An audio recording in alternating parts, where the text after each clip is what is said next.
Hello student, स्वागत है आपका आज की वीडियो में। आज उपसैसी वजह की होगी कि 4th क्लास लग रही है।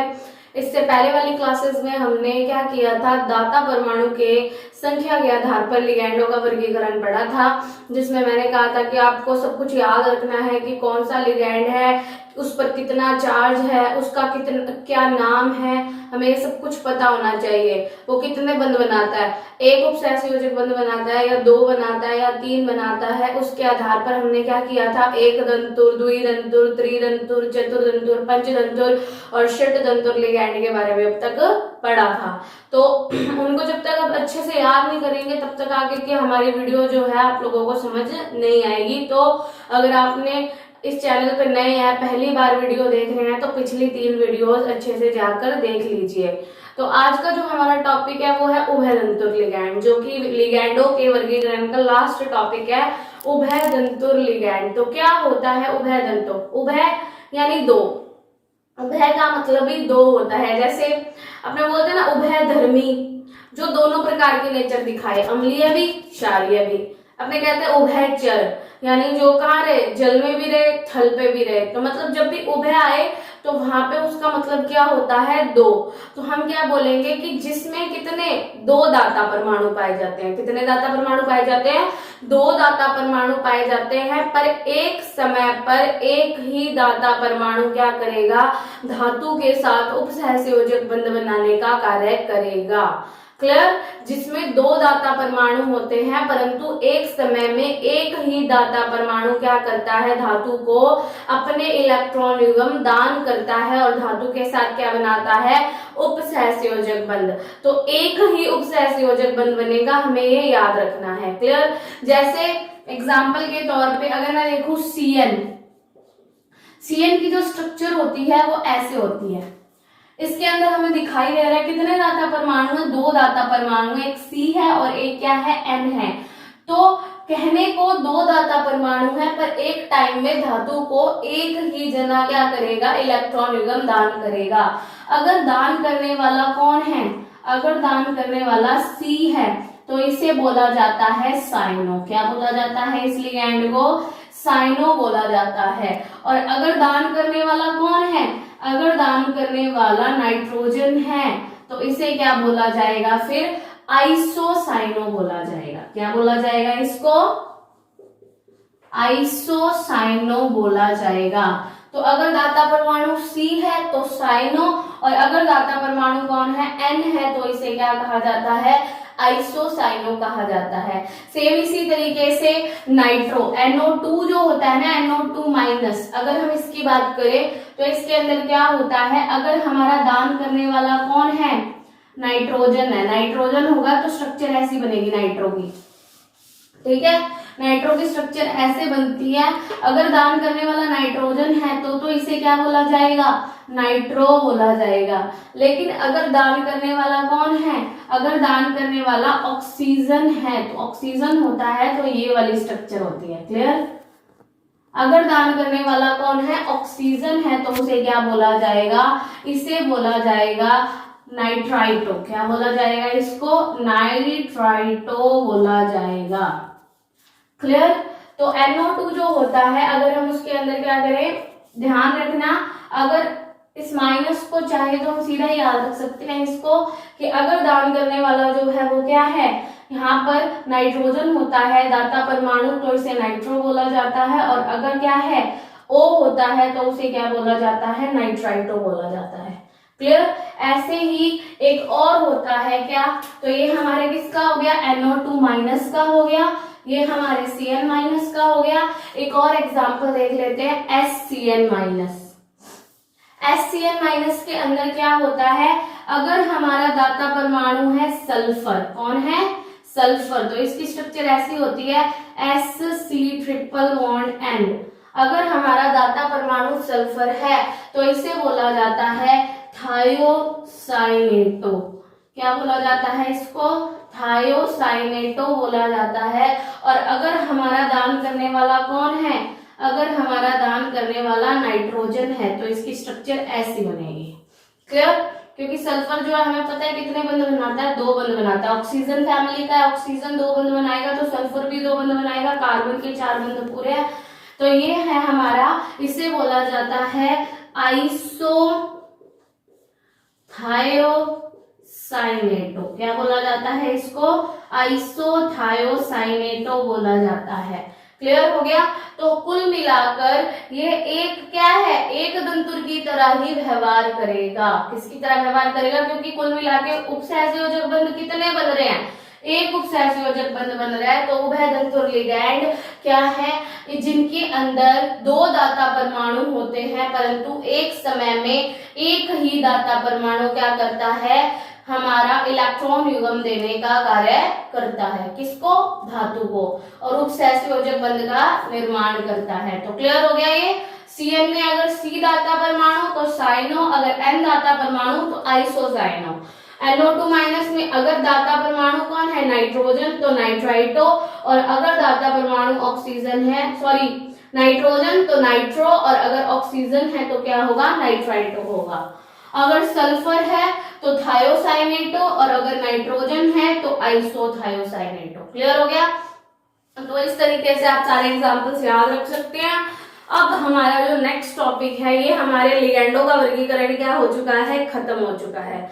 तो हमें ये पता होना चाहिए कि कौन सा लिगेंड किसकी तरह काम करेगा, कौन सा एक दंतुर है, कौन सा द्विदंतुर है, कौन सा त्रिदंतुर है। क्योंकि जब तक हमें ये नहीं पता होगा, या इनके ऊपर चार्ज क्या है, या इनका नाम क्या है, ये नहीं पता होगा, तब तक आगे का जो चैप्टर है वो क्लियर नहीं होगा। तो जो नेक्स्ट हमारा टॉपिक है वो मैंने आप लोगों को पहले भी बताया था, क्या है? किलेटीकरण। तो क्या था किलेटीकरण में? अगर याद हो तो हमने क्या पढ़ा था? जो द्विदंतुर लिगैंड होते हैं, या जो क्या होते हैं, द्विदंतुर ना बोलूं, बहुदंतुर लिगैंड बोल दूं, तो द्विदंतुर लिगैंड या बहुदंतुर लिगैंड क्या करते हैं? जब धातु को इलेक्ट्रॉन युग्म दान करते हैं तो एक चक्रीय संरचना का निर्माण होता है, जिसका एग्जांपल मैंने बताया था एथिलीन डाइअमीन।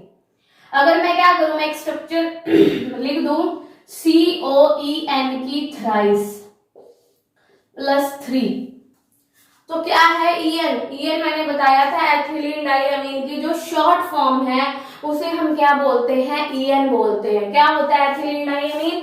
एथिलीन डाइअमीन अगर याद हो तो एथ यानी 2 कार्बन और एमीन यानी 2 क्या होते हैं? इसके अंदर NH2 होते हैं। तो यही है हमारा एथिलीन डाइअमीन। अगर मैं इसकी स्ट्रक्चर बनाऊं तो इसमें कितने एथिलीन डाइअमीन है? 3 एथिलीन डाइअमीन है। तो देखो कैसे बनेगी इसकी स्ट्रक्चर, CO। ठीक है, अब हमें क्या करना है? इसकी स्ट्रक्चर बनानी है। तो ये मैं इसकी स्ट्रक्चर बना रही हूँ। देखो, एक ले लिया एथिलीन डाइअमीन, एक एथिलीन डाइअमीन ले लिया। ठीक है, दाता परमाणु नाइट्रोजन है तो नाइट्रोजन की तरफ से ही तीर का निशान दिखाना। ये हो गया एक एथिलीन डाइअमीन। एक और ले लेते हैं हम, देखो एक और ले लिया NH2 CH2 CH2 NH2। ठीक है, एक और ले लेते हैं। कितने हैं? 3 है ना। तो या फिर अगर 3 ना हो तो 2 के एग्जाम्पल से समझ लो, NiEN की ट्वाइस ले लो और यहाँ +2 हो जाएगा। तो तुम क्या देखते हो कि जब भी क्या होता है, ये पहले क्या था? अगर मैं अकेले एक एग्जांपल से समझाऊं कि यहाँ पे क्या था? एक मेटल था, एक धातु थी। जब इसने इसको क्या किया? अपना इलेक्ट्रॉन युग्म दान किया, तो अपना इलेक्ट्रॉन युग्म दान करके ये इसके साथ क्या करेगा? एक उपसहसंयोजक बंध का निर्माण कर लेगा। इसने ये दान कर दिया, ये वाला उपसहसंयोजक बंध बना लिया। इसने दान कर दिया, ये वाला उपसहसंयोजक बंध बना लिया। तो उपसहसंयोजक बंध बनने से चक्रीय संरचना का निर्माण होता है। ये देखो हो गई ना एक चक्रीय संरचना का निर्माण। इस चक्रीय संरचना को क्या कहा जाता है? इस चक्रीय संरचना को कहा जाता है किलेट वलय। क्या कहा जाता है इसको? किलेट वलय कहा जाता है। और इस लिगैंड को क्या कहा जाएगा? इस लिगैंड को बोला जाएगा किलेट लिगैंड। और इस क्रिया को क्या कहा जाएगा? इस क्रिया को कहा जाएगा किलेटीकरण। क्या कहा जाएगा? किलेटीकरण कहा जाएगा। क्लियर हो गई बात? याद रखना जितने ज्यादा, अभी ये स्ट्रक्चर हमारी पूरी तो बनी नहीं है, हमने Ni लिया था तो हम Ni ले लेंगे और इसको ब्रैकेट में बंद करके इसके ऊपर क्या चार्ज लगा देंगे, प्लस का 2 चार्ज लग जाएगा। क्लियर? तो हमने क्या देखा कि ये देखो, ये एक चक्रीय संरचना ये बन रही और एक चक्रीय संरचना ये बन रही। तो इसमें कितने किलेट लिगैंड है? 2 किलेट लिगैंड है, एक ये रहा और एक ये रहा। या इसमें कितने किलेट वलय हैं? 2 किलेट वलय हैं, एक ये रही और एक ये रही। ध्यान रखना, क्वेश्चन ये भी पूछा जाता है कि जो लिगैंड होते हैं ना, वो क्या करते हैं, संरचना को स्थायी बनाने का कार्य करते हैं। किलेट लिगैंड जितने ज्यादा होंगे वो संरचना उतनी ही ज्यादा क्या होगी, स्थायी बनेगी। या जिस संरचना में जितनी ज्यादा किलेट वलय पाई जाएंगी वो संरचना उतनी ही अधिक क्या होगी, स्थायी। जैसे मैं एग्जांपल लूं, अगर मैं एक एग्जांपल लूं, मैंने ये ले लिया COOX की थ्राइस -3, तो OX क्या है भाई, OX ऑक्सीलेटो है, ऑक्सीलेटो भी क्या है, एक द्वितंतुर लिगैंड है। तो इसमें कितने द्वितंतुर है, 3 द्वितंतुर है। तो इसमें किलेट वलय भी कितनी बनेंगी, 3 बनेंगी। इसमें कितने द्वितंतुर लिगैंड है, 2 द्वितंतुर लिगैंड है। तो इसमें संरचना कितनी बनेगी, किलेट वलय कितनी बनेंगी, 2 बनेंगी। तो ज्यादा किसमें बन रही है, इसमें ज्यादा किलेट वलय बनेंगी, इसीलिए ये ज्यादा स्थायी होगा। क्लियर हो गई बात? तो कुल मिलाकर कोई भी संकुल है वो कितना स्थायी होगा, वो किस बात पर निर्भर करता है कि उसके अंदर किलेट वलय कितनी बन रही हैं। किलेट वलय की संख्या जितनी अधिक होगी उस यौगिक का या उस संकुल का जो स्थायित्व है वो उतना ही क्या होगा, अधिक होगा। क्लियर हो गई बात? तो ये हमारा जो किलेटीकरण था, अगर मेरे को उसकी डेफिनेशन देनी पड़े भाई किलेटीकरण क्या होता है, तो जब कोई द्वितंतुर लिगैंड या द्वितंतुर से आगे त्रितंतुर, चतुर्तंतुर, पंचतंतुर, षड्तंतुर, तो मैं बहुतंतुर बोल सकती हूँ।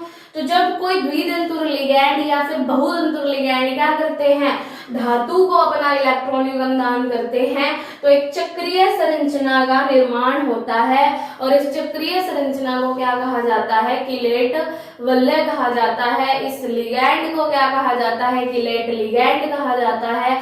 और इस क्रिया को क्या कहा जाता है, इस क्रिया को किलेटीकरण कहा जाता है। क्लियर हो गई बात? तो जो नेक्स्ट हमारा टॉपिक है इससे अगला वो है समन्वय संख्या या उपसहसंयोजन संख्या। तो अब हम बात करेंगे हमारे नए टॉपिक की जो है समन्वय संख्या या उपसहसंयोजन संख्या।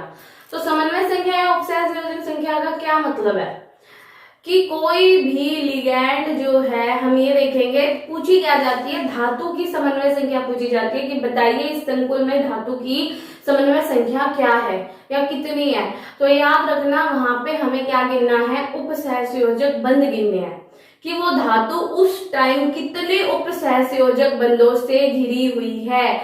जितने उपसहसंयोजक बंधों से वो घिरी हुई होगी वो उसकी क्या कहलाएगी, समन्वय संख्या या उपसहसंयोजन संख्या कहलाएगी। जैसे मैं अगर बहुत सारे एग्जांपल्स देके क्लियर करती हूँ, जैसे पहला मैंने एग्जांपल दिया क्या, मेरा एग्जांपल है COF6-3। तो लो भाई, अब तुम्हारे पिछले नॉलेज की चेक हो गई, चेक होगी बात की तुमने पिछले कितना पढ़ा हुआ है ढंग से। तो F क्या है, F जो है फ्लोरो, फ्लोरो कौन सा लिगैंड है, एक दंतुर, द्विदंतुर, त्रिदंतुर कौन सा है, तो वो हमें पता होना चाहिए। तो हमें पता है भाई फ्लोरीन एक दंतुर लिगैंड है। तो फ्लोरीन अगर एक दंतुर लिगैंड है इसका मतलब एक फ्लोरीन एक उपसहसंयोजक बंध बनाएगा। यहाँ कितने फ्लोरीन है, 6 फ्लोरीन है, इसका मतलब यहाँ बनने वाले उपसहसंयोजक बंधों की संख्या कितनी होगी, 6 होगी टोटल।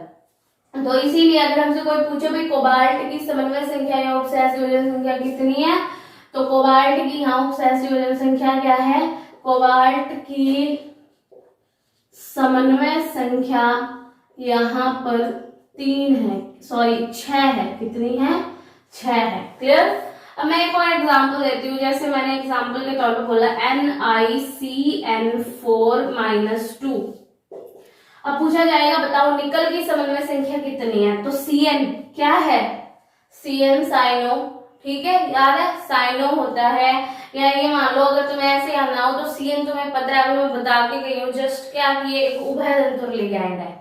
क्या होते हैं उभयतंत्र लिगैंड? उभयतंत्र लिगैंड के पास दो दाता परमाणु होते हैं पर एक टाइम में एक ही जना इलेक्ट्रॉन को दान करता है, यानी कुल उपसहसंयोजक बंध एक टाइम में एक ही बनेगा। तो ये क्या करेगा, एक दंतुर की तरह एकल उपसहसंयोजक बंध बनाने का निर्माण करता है। तो जब एक जना एक बंध बनाएगा तो चार कितने बनाएंगे, चार बंध बनाएंगे। तो यहाँ पे इसकी समन्वय संख्या कितनी हो गई, 4 हो गई। क्लियर। हम नेक्स्ट एग्जांपल देखो, जैसे मैंने बोल दिया COEN की थ्राइस प्लस 3 क्या है EN, एथिलीन डाइअमीन को EN बोलते हैं। तो एथिलीन डाइअमीन भाई कितने बंध बनाता है, अगर तुम्हें याद हो तो एथिलीन डाइअमीन क्या है, एक द्वितंतुर लिगैंड है। और द्वितंतुर लिगैंड एक टाइम में कितने, दो उपसहसंयोजक बंध बनाते हैं, बताया था ना अभी। एथिलीन डाइअमीन ये रहा CH2 NH2 CH2 NH2, तो एक टाइम में ये भी बंध बनाता है और ये भी बंध बनाता है। तो टोटल कितने बंध बनते हैं, 2 बंध बनते हैं। तो जब एक जना 2 बंध बनाएगा तो 3 कितने बनाएंगे, 6 बनाएंगे। तो इसीलिए यहाँ पे इसकी उपसहसंयोजक संख्या कितनी हो जाएगी, 6 हो जाएगी। क्लियर। तो इस तरीके से अगर मैं एक और एग्जांपल दूं, मैंने बोला क्या, मैंने बोला CuCl4-2 क्लोरो। क्या होता है क्लोरो, एक दंतुर, एक जना एक बंध बनाएगा तो 4 जने कितने बंध बनाएंगे, 4 बंध बनाएंगे। समझ में आया। अब मैं मिक्स दे देती हूँ, जैसे मैंने क्या किया, मैंने दे दिया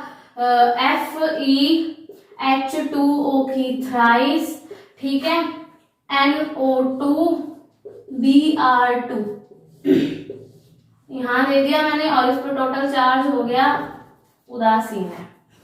अब मैं तुमसे पूछ लूं कि बताओ इसमें उपसहसंयोजक बंध कितने हैं, तो भाई H2O क्या होता है, H2O एक्वा, उदासीन एक दंतुर लिगैंड है ये, तो 3 जने कितने बंध बनाएंगे, 3। फिर NO2 उभयदंतुर, तो उभयदंतुर एक टाइम में तो एक ही बंध बनाएगा, तो 3 + 1 4। Br कितने हैं, 2, एक Br एक टाइम में एक बंध बनाता है, तो 2 जने कितने बंध बनाएंगे, 2 बंध बनाएंगे। तो टोटल कितने बंध बन गए, 6। तो इसीलिए यहाँ पर उपसहसंयोजक संख्या कितनी होगी, 6 होगी। क्लियर।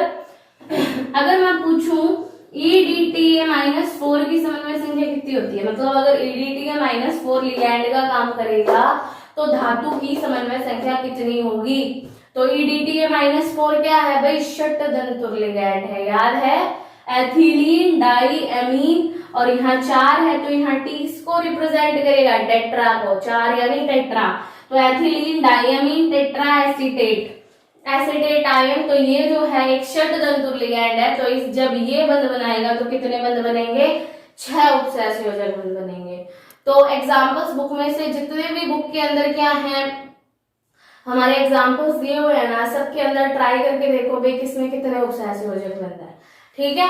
तो उससे समन्वय संख्या या उपसहसंयोजक संख्या का क्या हो जाएगा, पता चल जाएगा। तो ये हमारा बस इतना टॉपिक था, लेकिन इंपॉर्टेंट, क्योंकि पेपर में बहुत बार इसमें से क्वेश्चन पूछा जाता है कि धातु की समन्वय संख्या या उपसहसंयोजक संख्या बताइए, ठीक है।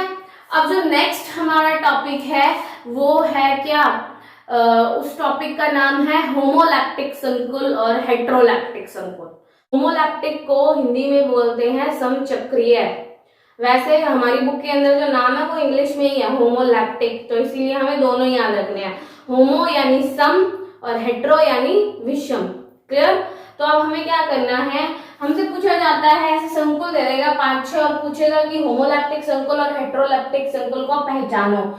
अब मैंने क्या किया, मैं तुम्हारे सामने 6-7 एग्जांपल लिख लेती हूँ। जैसे मैंने लिखा COEN की थ्राइस प्लस 3, मैंने लिख दिया NiCl4-2, मैंने लिख दिया FeH2O6 प्लस 3, फिर मैंने लिख दिया FeNO2Br2 Cl3-3,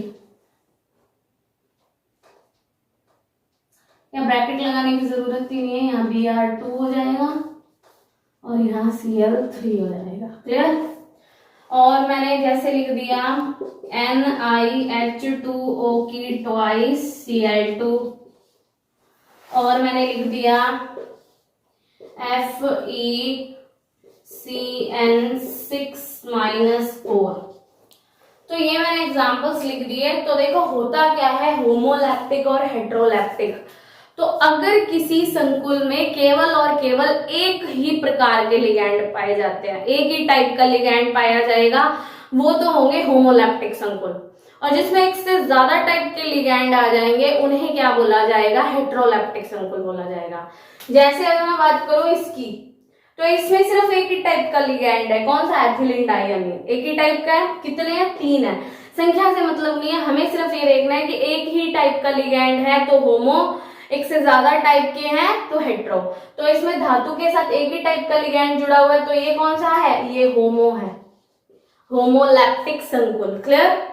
अब मैं इसकी बात करूं तो इसमें देखो एक ही टाइप के हैं, Cl है ना, कितने, 4, तो एक ही टाइप के हैं, तो ये भी कौन सा हो जाएगा, ये भी हो जाएगा होमोलैप्टिक संकुल। अगर मैं बात करूं इसकी, तो देखो इसमें भी एक ही टाइप के हैं, Cn है, 6 है, तो ये भी हमारा किसका एग्जाम्पल है, होमो का एग्जाम्पल है, होमोलैप्टिक हो गया।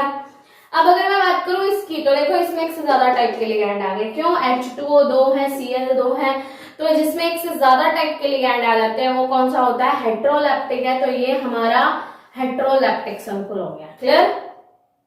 इसमें भी देखो एक से ज्यादा टाइप के लिगैंड आ गए, तो ये भी कौन सा है, हेट्रोलैप्टिक संकुल है। और इसमें एक ही टाइप के लिगैंड है, तो ये हमारा कौन सा संकुल हो जाएगा, होमो हो जाएगा। क्लियर। बस इतना सही था। तो हमें ये पता होना चाहिए कि कौन सा होमोलैप्टिक है और कौन सा हेट्रोलैप्टिक है, क्योंकि पिछले कई सालों में क्वेश्चन आया होगा होमोलैप्टिक और हेट्रोलैप्टिक संकुल को पहचानिए। तो हमें बस उनको देखना और पहचानना और बताना है कि होमो वो होते हैं जिनमें एक ही टाइप के लिगैंड धातु के साथ जुड़े हो, और हेट्रो वो होते हैं जिनमें एक से ज्यादा टाइप के लिगैंड धातु के साथ जुड़े हो। क्लियर। तो अब तक हमने होमोलैप्टिक और हेट्रोलैप्टिक संकुल के बारे में पढ़ा। तो होमोलैप्टिक और हेट्रोलैप्टिक संकुल जो है वो बहुत ही इंपॉर्टेंट टॉपिक है, उसको हमें अच्छे से क्लियर करना है। एक उपसय संयोजन संख्या या समन्वय संख्या जो था वो भी हमारा बहुत ही ज्यादा इंपॉर्टेंट टॉपिक था।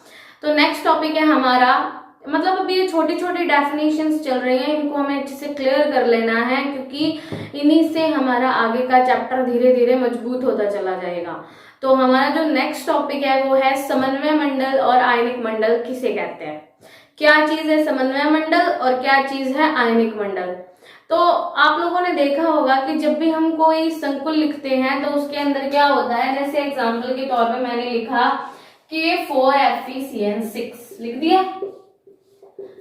तो K4FeCN6 जो हमने लिखा है, अगर मैं इसको क्या करूं, इसके आयनों में तोड़ूं, तो इसको जब इसके आयनों में तोड़ा जाता है तो वो किसमें टूटता है। देखो मैंने बताया था कि शुरू में हमेशा धनायन होगा और बाद वाला हमेशा क्या होगा, ऋणायन होगा। अगर धनायन के पैर में आप लोगों को कुछ दिखाई देता है, इसका मतलब वो ऋणायन का आवेश है। तो धनायन के पैर में ऋणायन का आवेश है और ऋणायन के पैर में कुछ नहीं है, एक है, वो किसका आवेश है, धनायन का आवेश है। ठीक है। अगर मैं इसको तोड़ूं तो किसमें टूटेगा, ये K+ में, और किसमें, FeCN6-4 में। देख सकते हो ये जब इधर जाएगा पैर में तो K4 बन जाएगा, और ये जब एक पैर में जाएगा तो ये बनेगा। क्लियर। अब K कितने हैं, 4K+ है ना। क्लियर हो रही है बात। तो ये देखो जब हमने इसको क्या किया, इसको तोड़ दिया, तो तोड़ने पर ये जो ब्रैकेट वाली चीज होती है, उस ब्रैकेट वाली चीज को कहा जाता है समन्वय मंडल। क्या कहा जाता है, समन्वय मंडल। जब भी किसी चीज को बड़े ब्रैकेट में बंद करके लिखा जाता है तो यहाँ जो बड़ा ब्रैकेट है वो समन्वय मंडल को बताता है, और ब्रैकेट के बाहर जो बच जाता है उसे क्या कहा जाता है, उसे आयनिक मंडल कहा जाता है। क्या कहा जाता है, उसको आयनिक मंडल कहा जाता है। क्लियर। अब जैसे अगर मैं एक और एग्जांपल दूं, मैंने बोला क्या, CuNH3 4SO4। क्लियर। तो ये हमारा जो पहले है वो धनायन है और जो बाद में है वो क्या है, ऋणायन है। अब देखो हमें पता है कि भाई SO4 के पैर में तो कुछ नहीं है, तो इसका मतलब जितना पॉजिटिव चार्ज है उतना ही क्या है, नेगेटिव चार्ज। अब हमें पता है कि SO4 में -2 होता है, तो CuNH3 इस पर कितना होगा, +2 होगा। क्लियर। तो जो ब्रैकेट में है वो क्या है, समन्वय मंडल। तो ये क्या है, ये यहाँ समन्वय मंडल को रिप्रेजेंट कर रहा है, और ये जो बाहर बच गया वो किसको रिप्रेजेंट करता है, वो आयनिक मंडल को रिप्रेजेंट करता है। इसलिए कि जब हम किसी उपसहसंयोजक यौगिक को या किसी भी संकुल यौगिक को क्या करते हैं, गुरु कोष्टक में बड़े कोष्टक के अंदर बड़े ब्रैकेट के अंदर बंद कर लेते हैं, तो इस बड़े ब्रैकेट को जब बंद किया जाता है तो ये जो ब्रैकेट वाली चीज होती है उसे समन्वय मंडल, और ब्रैकेट के बाहर बचे आयनों को क्या कहा जाता है, आयनिक मंडल कहा जाता है। तो नेक्स्ट जो हमारी डेफिनेशन है वो है समन्वय बहुफलक। क्या है, समन्वय बहुफलक। तो क्या चीज होती है, देखो समन्वय बहुफलक, कि जब हम किसी धातु को क्या करते हैं, लिगैंड के साथ जोड़ते हैं, तो वो क्या होंगे, एक निश्चित ज्यामिति में व्यवस्थित हो जाते हैं। देखो तुम लोगों ने संकरण पढ़ा हुआ है, संकरण में तुम लोगों को पता है कि कौन सी संरचना बनती है किस संकरण के दौरान। जैसे sp संकरण होता है तो कौन सी संरचना बनती है, sp में रेखीय। sp2 होता है तो कौन सी बनती है, त्रिकोणीय। sp3 होता है तो कौन सी बनती है, चतुष्फलकीय। sp3d होता है तो कौन सी बनती है, त्रिभुजीय द्विपिरामिडीय। कौन सी बनती है, त्रिभुजीय द्विपिरामिडीय। अगर sp3d2 हो तो कौन सी संरचना बनती है, अष्टफलकीय। क्लियर।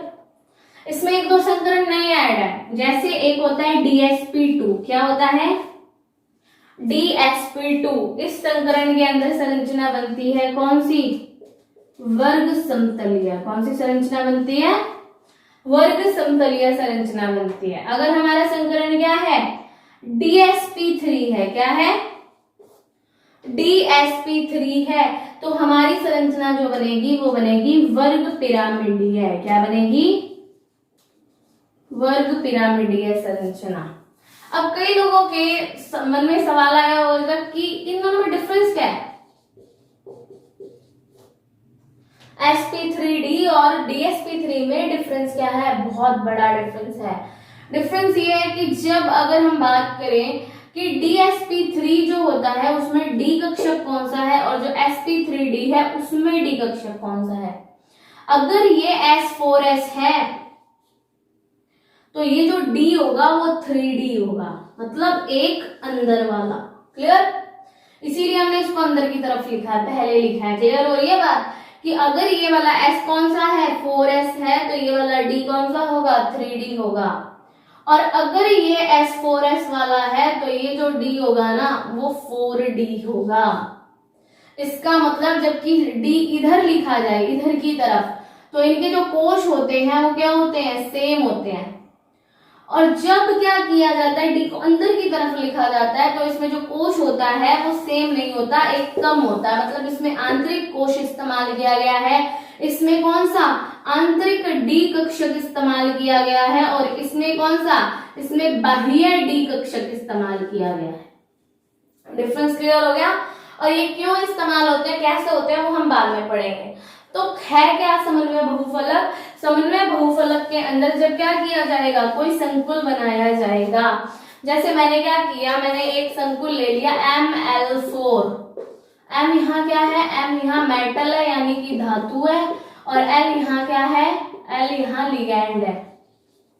कि जब कोई धातु 4 लिगैंड के साथ जुड़ा हुआ हो, तो जब 4 लिगैंड के साथ जुड़ा हुआ हो तो क्या बनती है, यहाँ 2 संरचनाएं बनती हैं या 2 संकरण बनते हैं। कौन कौन से, देखो एक तो 4 इसमें है, sp3 एक s3p4 हो गए, एक इसमें है dsp2 में, तो dsp2 में भी 4 होते हैं, तो 4 के अंदर 2 संकरण बन सकते हैं, या तो sp3 या कौन सा, dsp2।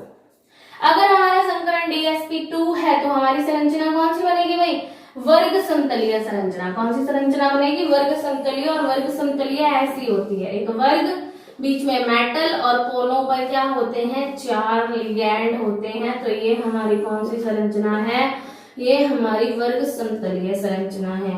तो जब कोई धातु और लिगैंड उपसहसंयोजक बंधों के साथ जुड़कर एक निश्चित ज्यामिति में व्यवस्थित हो जाते हैं, एक निश्चित ज्यामिति में व्यवस्थित हो जाते हैं, तो उस निश्चित ज्यामिति को ही क्या कहा जाता है?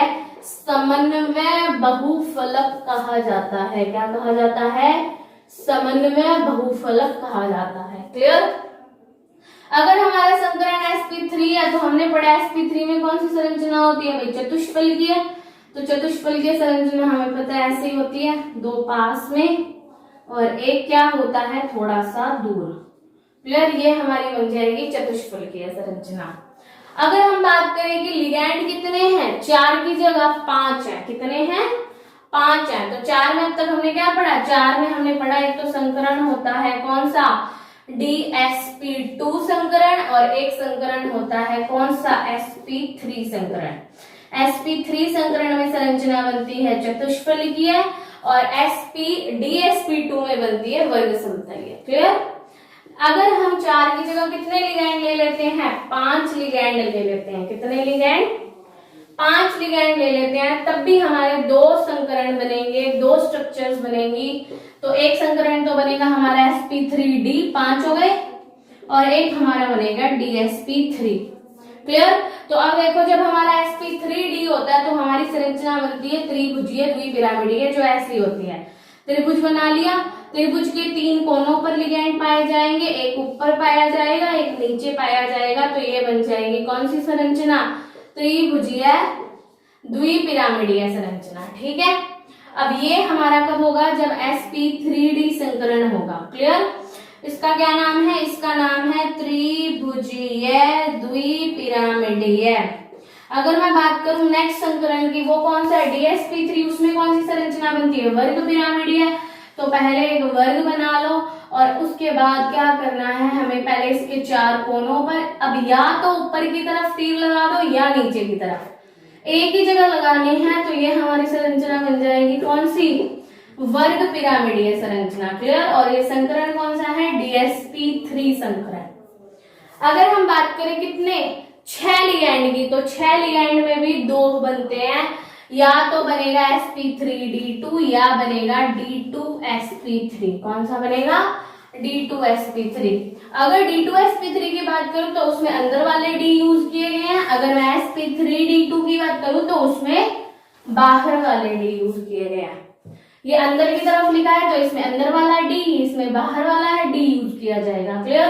दोनों में संरचना एक ही बनती है, कौन सी? अष्टफलकीय। तो अष्टफलकीय संरचना में क्या किया जाता है? एक ऊपर एक नीचे, इस टाइप से यहाँ क्या बनेगी? अष्टफलकीय संरचना बनेगी। तो हमने क्या देखा कि जब धातु को लिगैंड के साथ क्या किया जाता है? एक निश्चित संरचना में व्यवस्थित कर दिया जाता है, तो उस निश्चित ज्यामिति को ही क्या कहते हैं? समन्वय बहुफलक कहते हैं। क्लियर होगी बात? तो ये जो हमारी सिंपल डेफिनेशंस थी वो बिल्कुल खत्म हो चुकी हैं। इनको अच्छे से पढ़ें, इनके बारे में अच्छे से जानकारी प्राप्त कर लें। जो हमारी नेक्स्ट वीडियो है उसमें हम उपसहसंयोजक यौगिकों के IUPAC नामकरण की बात करेंगे, जो कि इस चैप्टर का सबसे इंपॉर्टेंट टॉपिक है। और उसके लिए हमें ये सब पता होना चाहिए कि किस लिगैंड पे कौन सा चार्ज है, कौन सा कितने बंध बनाएगा।